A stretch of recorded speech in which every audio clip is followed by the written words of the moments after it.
welcome back. Brother Lawrence's uh, Dark Night of the Soul, approximately 10 years. I mean, he goes on for decades after his Dark Night of the Soul. He's just ecstatic. Mother Teresa's is 30 years. Hers ends right as she is dying and going into eternity. Therese of Lisieux was a year and a half. That was right before her death. And um, we so John of the Cross. He is perhaps the most preeminent thinker still on the topic. So what is uh, so he is a doctor of the church. We always recall that one of the features of doctors of the church is that it is a spirituality that transcends the time in which that saint lived, and he leaves behind a body of written work, which John of the Cross does. Okay, John's one. So I'll go between John and Juan, so it's not always John, John, John. So Juan's father, Gonzalo de Yepes, came from a wealthy family of silk merchants. He fell in love with a girl, Catalina Alvarez, of lower position because she was a weaver, and he married her. So those are Juan's parents. His family, Juan's father, disinherits Gonzalo, and he adapts to the drudgery of the poor, which in his case meant weaving. Gonzalo, the father, worn out by a terrible sickness, dies when Juan was 2. So the sickness coupled with the drudgery of the work uh, rendered him vulnerable, and he dies. Catalina, the wife, reduced to penury as a young widow, so at this point she has 3 children, goes to her husband's family begging for assistance. The family rejects her pleading, and she's left to shift for herself and her 3 sons. Eventually, her oldest son will die because of malnutrition from this decision. Eventually, the mother finds work in Castile, and John enters a school, which is a type of orphanage. He receives food, so they'll say he will receive food and schooling, but it's a Christian doctrine.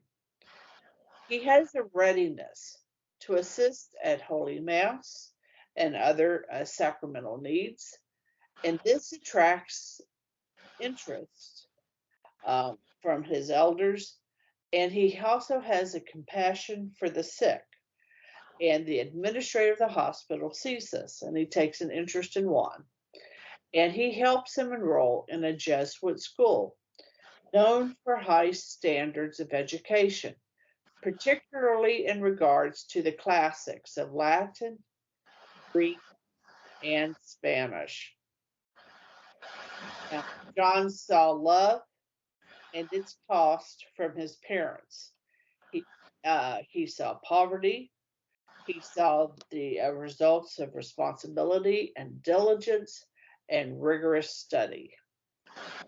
And after discerning a call to the religious life, John enters the Carmelite order and was given the name John of St. Matthias.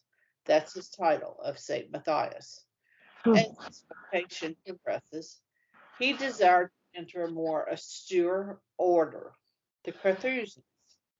So he's in the process of that decision, and he has a fateful encounter with Teresa of Avila, who is twice his age at this time. So she's in her young 50s, he's in his 20s, and convinced him to stay in the Carmelites and reform it. And we want to note the contra to Luther and the Protestant Reformation. We just the saints and the opposite are always an interest. So Juan changed his name to John of the Cross. And believe you me, this title was very prophetic as to what was to come in his life. The reform grew quickly and was met with severe opposition. A conflict of jurisdiction arose, and interest in religious orders by the secular authorities, in this case, King Philip II in Spain, and the papal directives of Gregory XII. And I recall, and friends, you will see it even today, I recall the same, well, we saw it during the closing of the churches with COVID, for example. The same pattern of secular and ecclesial entanglement that we saw with Pope Gelasius and the Byzantine Emperor Anastasios in 496 over papal authority and Catholic orthodoxy. 100%. So Juan, so there's a jurisdiction. They don't like what Juan is doing under Mother Teresa, and he's carted off to a nearby Carmelite monastery in handcuffs and often blinded. And where he's put is nearly 85 friars living there. So it's a large community. There's a lot of people here. And they all conspire to imprisonment. So during his dark night, it was a school. And so this group, they arrested him and carted him off, included Carmelites, lay people, and men at arms. The men at arms is, I guess, from King Philip. And he was there for 9 months. He had floggings, fasting, bread and water. His habit was never washed. It was lice infected. He was emaciated and close to death. This is what he took advantage. So during his imprisonment, a new jailer was assigned to him who was a little kinder, a little more lenient, and Juan took advantage of that situation to ask for people.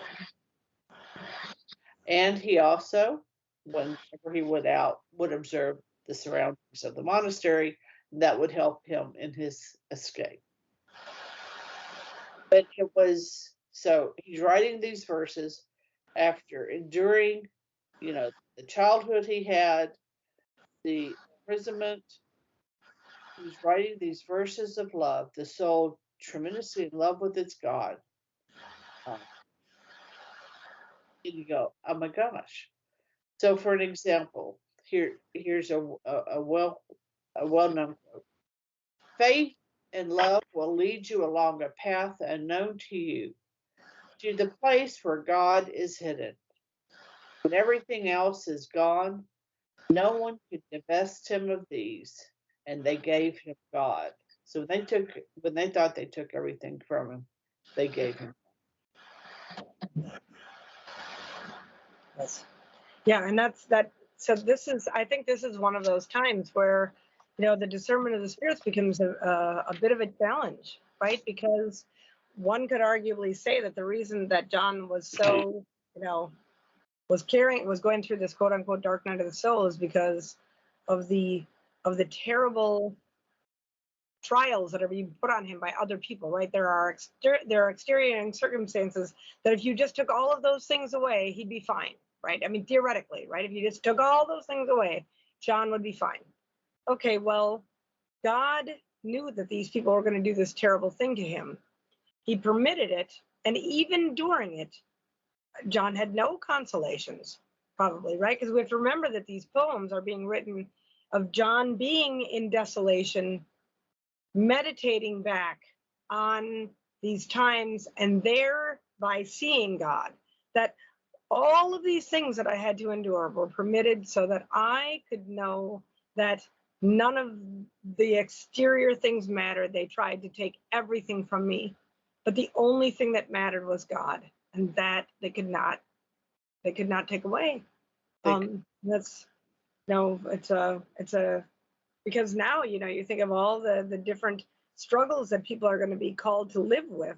The dark night of the soul is not necessarily in the absence of the thing, right? It's in the absence of the consolation. That's right. We'll pick up with the type and setting and all of that in the next episode. Till then, my friends, be they Sriracha.